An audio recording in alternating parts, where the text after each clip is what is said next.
The people of Pennsylvania are absolutely pissed off at the Trump regime.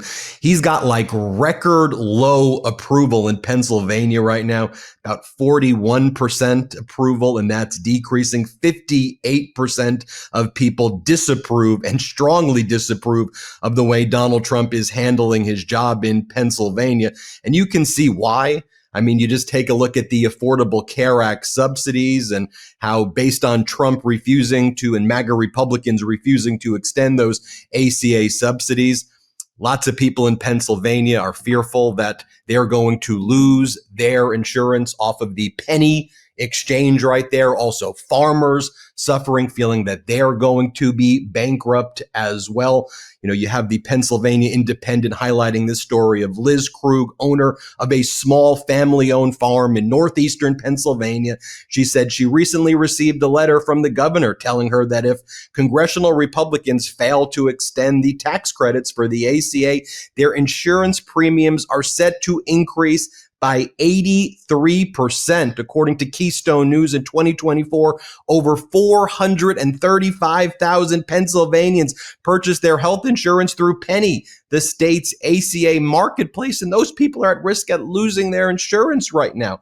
Also, Trump's policies spurring increases in costs of food, in addition to healthcare, the Pennsylvania Independent reports, with just 16% of people in Pennsylvania saying that they feel better off right now. And as I mentioned, 41% disapproval. Only 16% say it's better now than it was a year ago. Pennsylvania hospitals are getting gutted, expected to lose big under the disastrous budget bill. For Pennsylvania hospitals, the cuts amount to $4.5 billion year over year. And then the education system in Pennsylvania is under attack. Everything from public education based on the Trump regime's policies there to higher education. I mean, you have University of Pennsylvania being subject to the Trump regime shakedown, and they rejected that they're not going to sign the Trump regime pledge to, I guess, adopt whatever the Trump MAGA curriculum is.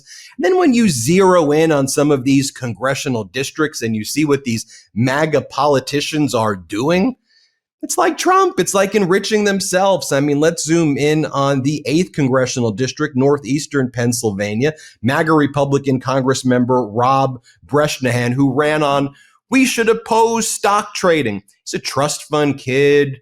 He took over his family's business that was deeply rooted in Pennsylvania. He sold it to private equity companies so he could buy a helicopter for himself that he likes to travel around in his little helicopter. And he's like basically not even a Congress member anymore. He's basically like a full-time stock trader. He's done 636 trades in 327 days. I don't even know how that's possible. Every day the guy's just freaking trading over and over again. And he made these big trades dumping Medicaid-related stocks right after he voted to kill Medicaid. He sold 4 major stocks from his portfolio that then tanked, and then he'll purchase these data center stocks right before they surge. The guy is making a killing for himself while killing the people in his congressional district.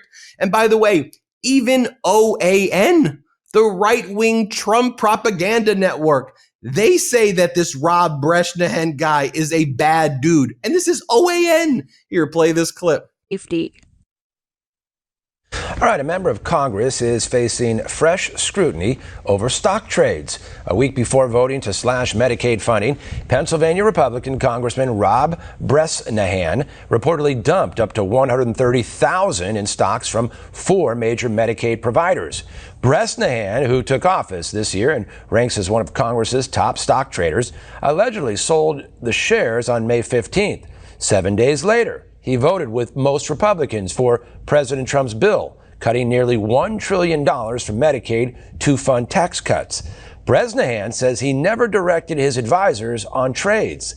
Now, this comes after a bipartisan group of House representatives proposed a bill to ban members of Congress from trading. For years, Congress has been using hardworking American taxpayers' money to get rich. Dadgum, it's got to stop. America knows what the heck's going on. Everybody wants to knock Pelosi. Heck, she's not even in the top 10 Get on that Unusual Whales site. This is pathetic, folks. We all know what's going on. Congress knows what the hell's going on, and it needs to stop. And if the bill is passed and signed into law, all assets must be liquefied within 180 days. And then when Donald Trump was in Scranton, he gave this speech where he said, you know, people say that I should be nicer to women, but I'm not nice to women. I'm never going to be nice to them. Just a very bizarre thing, especially where we've seen Donald Trump referring to female reporters lately as piggy. Then he referred to a New York Times reporter on Wednesday as very ugly inside and outside. So that was his message to Scranton. Here, let's play this clip. No, I don't want to be nice. You know, somebody said, you should be nicer. Women won't like it. I said, I don't care. No, they say that. Now I want to bring in Paige Cognetti. You probably know her as Mayor Paige. Mayor Paige, the mayor of Scranton. You are running as the Democratic candidate for the 8th Congressional District. And what's so interesting about your race, running against one of the most corrupt and despicable human beings in Congress, if not the United States, is that when you came to power as a mayor, one of the reasons that you came to power was running against a corrupt mayor scandal that had a special election there. So you know how to deal with corrupt individuals and how to beat them. You think you're going to be able to flip the 8th? We are going to flip the 8th. I came into office as mayor with a special election in November of 2019 because the mayor of Scranton had been indicted for extortion. He had been shaking down developers for permits. And unfortunately, here in northeastern Pennsylvania, it was not the only example, even in the last 15 years, of a public official going to prison for public corruption. We've had state senators, judges, mayors, even attorneys general from right here in Scranton who have gone to prison for public corruption. So people here in the 8th District in northeastern Pennsylvania, they hate it. They want their public officials to be people that are representing them, caring about them, that are more like them, that understand their struggles. They are very tired of the corruption. I have lived that for these last 6 years, even before that when I was on the school board here in Scranton, when there was a huge scandal with criminal activity happening on the school board.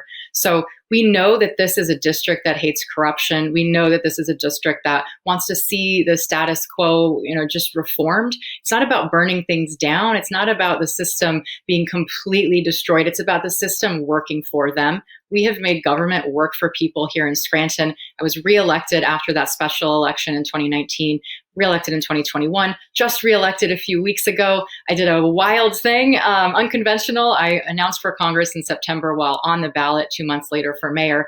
You could imagine people saying, you can't do that, you can't do that, you have to announce after November. I said, guys, I have always been honest with people. That's why we're successful in Scranton, is we took on this structure in Scranton. We were able to rebuild trust. We've done it with honesty. We get rewarded for honesty. That's how we always should be. It makes the job easy. And we won again resoundingly just a few weeks ago. So we're going to have fun here in the 8th, and we are going to flip this seat. You know, when you ran for mayor, people dubbed your campaign Paige against the machine. And frankly, you didn't care if it was the Democratic machine, the Republican machine, any machine that fostered corruption, you said no to, because your focus was always on the people. And then in office, I mean, you've turned down the city government car and gas card. You've eliminated cash payments and took on no bid contracts, took on utilities and fought big businesses gouging consumers. You've held more than 100 public events across every neighborhood in the city. On the other hand, you're running against the Wolf of Wall Street, apparently, out there flying around in his little helicopter doing stock trades all day. But look, let's get serious. It's a +8. This was a +8 Trump district. Breshnahan won in 2024. He's 1 year plus on the job. You think you're going to flip this? I mean, talk to us about what you're hearing from the people. I gather they're not into the stock trading and they're focused on the issues that are facing this district because the people of the 8th, like the rest of the country, but especially in Pennsylvania, are under attack. Yeah, when we ran in 2019, I ran as an independent. The Democrats and the Republican parties, they both chose a candidate. They thought it was over. The Democratic advantage in Scranton is enough that the local Democratic Party thought they would just walk away with it. and myself and four others registered as independents, and they actually took us to court to try to get us off the ballot. So I was running against our local Democratic Party then. The Paige Against the Machine moniker, it still stands in that the local Democratic Party has always run somebody against me, including the city party chair running against me in the primary back in May. So we continue to fight against corruption. We continue to fight against the old ways of doing things. I don't care if it's an independent or Republican or a Green Party candidate or a Democrat who is corrupt and trying to be in office or holding office for the wrong reasons. We have to make sure that government works for people. If we don't have trust in our government institutions, they will erode to a point where we won't be the country that we are.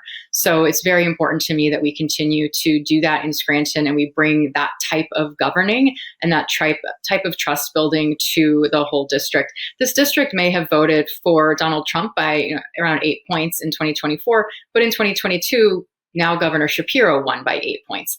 So really, I contend that this is an anti-corruption, anti-status quo district. It's not necessarily pro-Democrat or pro-Republican. It is who is the person who's going to fight for me? In 2022, Josh Shapiro was on the ballot. John Fetterman was on the ballot. John Fetterman won resoundingly in the primary as well as the general here. People want people who are going to fight for them. You see in Governor Shapiro's record and his popularity that he is a fighter for people. People know that, and they will vote for him next year.